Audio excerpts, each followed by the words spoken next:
Hi guys, welcome to another video. Now, this is not a video regarding the changes that are going to happen to my channel in the future. This is more just, well, I wanted to get my opinion across on something that's going on in F1 at the minute. And I actually haven't talked about this F1 season at all on my channel. So I'll just say the start of the season so far, the first four races, have been good. Actually very good, because Ferrari, my favourite team, do appear to be on a bit of a resurgence. They have won 2 out of the first 4 races, Australia and Bahrain.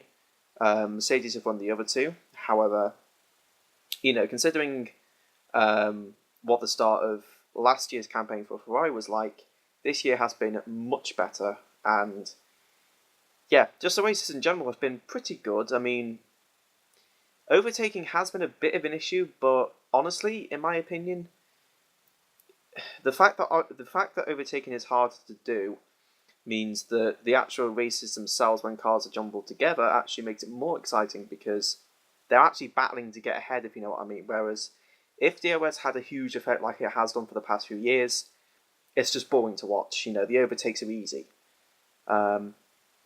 But anyway, yes, there is one topic, I'm sure you know where I'm going with this, actually you will know because I'll put it in the title, that I really want to talk about because it's just not acceptable.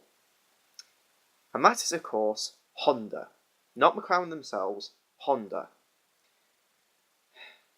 I mean, it's just fucking terrible. There's no other way to pull it.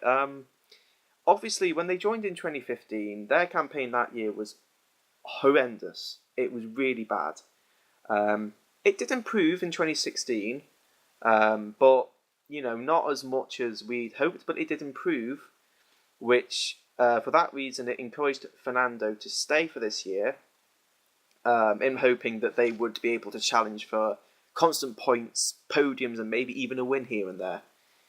But it's gone backwards. It has gone backwards, and it has gone back to what it was in 2015, if not even worse. What they did was, from what I remember, they said that they changed their concept of the engine this year, and they copied a few, in fact, quite a lot of ideas used by Mercedes, I believe, and Ferrari and Renault. And it just has not worked. The engine is terrible. It is slow and it is unreliable. Horrendously unreliable, actually. Fernando himself has retired from the first 4 races. Stoffel has retired from 2. Both of them have not started a race. And the Spanish practice sessions have just been done. And in FP1, Fernando's car broke down after 3 corners out of the first lap. In the first lap. It's just not acceptable. And Honda, quite frankly, you should be ashamed of yourself. It's just not good enough. McLaren are in turmoil. Fernando's probably going to leave now. In fact, he said that he's going to take anything for next year just to get a winning car. Whether that means going to Renault, going back to Ferrari, going to Mercedes, who knows? But let's be honest, if he's looking for a seat, all the teams are going to be wanting him, aren't they? Because he's Fernando Alonso, the best driver on the grid, in my opinion, at the moment.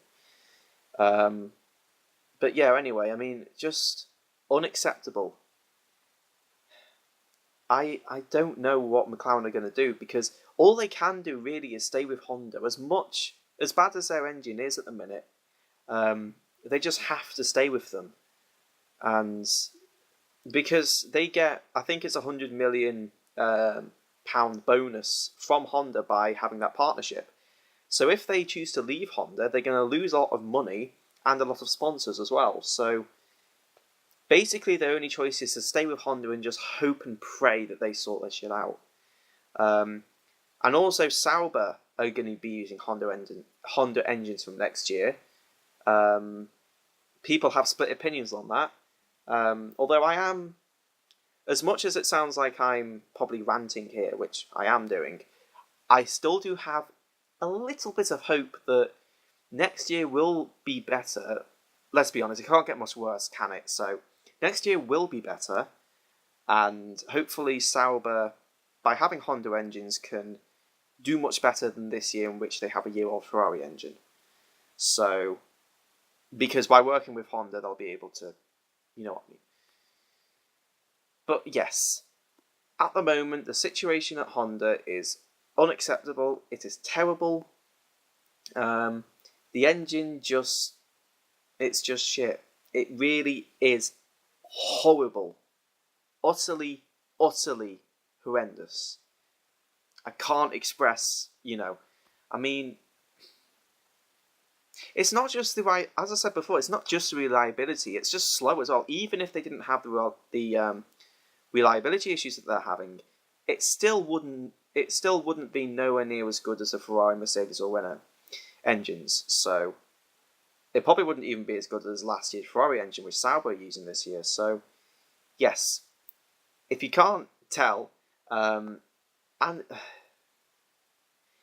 it's just sad because McLaren is like a really good team for quite a few people. Quite a few people like them as a team, and I do as well. I used to watch them. Also, they used to be my favourite team up till I'd probably say about 2013, and then my favourite team became Ferrari. But yeah, I mean, it's just sad to see their decline. They used to be, they're one of the most recognisable names in motorsport. McLaren, they used to win championships, they used to win races. Ayrton Senna was there, Gerhard Berger, la. I don't actually think Gerhard Berger was there, maybe he was. Anyway, you get my point. And yeah, it's just sad to see. And I just hope and pray that McLaren themselves can just get themselves back up to where they used to be. As for Honda, quite frankly, they can just fuck off. I'm sorry, but in fact, no, I'm not sorry. It's true. They have just ruined McLaren's, form. I'm sure they have said that their working relationship's good and they get along well together. Hence why they've stayed together, which I'm sure is true. But if Honda aren't giving them a half good engine, then how are they going to progress? They're just going to go backwards. I honestly won't be surprised if McLaren finish last in the constructors this year because, if they cannot get their reliability sorted, yes, they may be a little bit faster than Sauber, but if they cannot get their reliability sorted, because the Sauber's quite reliable, they're going to finish last, aren't they? So, yes. Anyway, it's unacceptable, and it needs to be sorted. Fernando will leave McLaren at the end. I'm going to put this out there. I will be very surprised if he doesn't. Fernando is going to leave McLaren. He's probably going to go to... The most likely team he's going to go to is Renault to replace Jolyon Palmer. If not, then most likely Mercedes or Ferrari, or he could even take a year out or just retire it entirely. So, yes. That is all I've got to say. There's nothing else to say. That's what it is. It's the truth. So, yes, I just wanted to do this video just to get that off my chest because I've been thinking about it for quite a while and it's really starting to piss me off. So, yes. Anyway, thank you for watching this. If you did stay for all of the video, thank you. If you have any thoughts on this, which I'm sure you do, please leave them in the comments below because I'd love to have a bit of a chat about it. And yeah, that's it really. And I will see you all soon.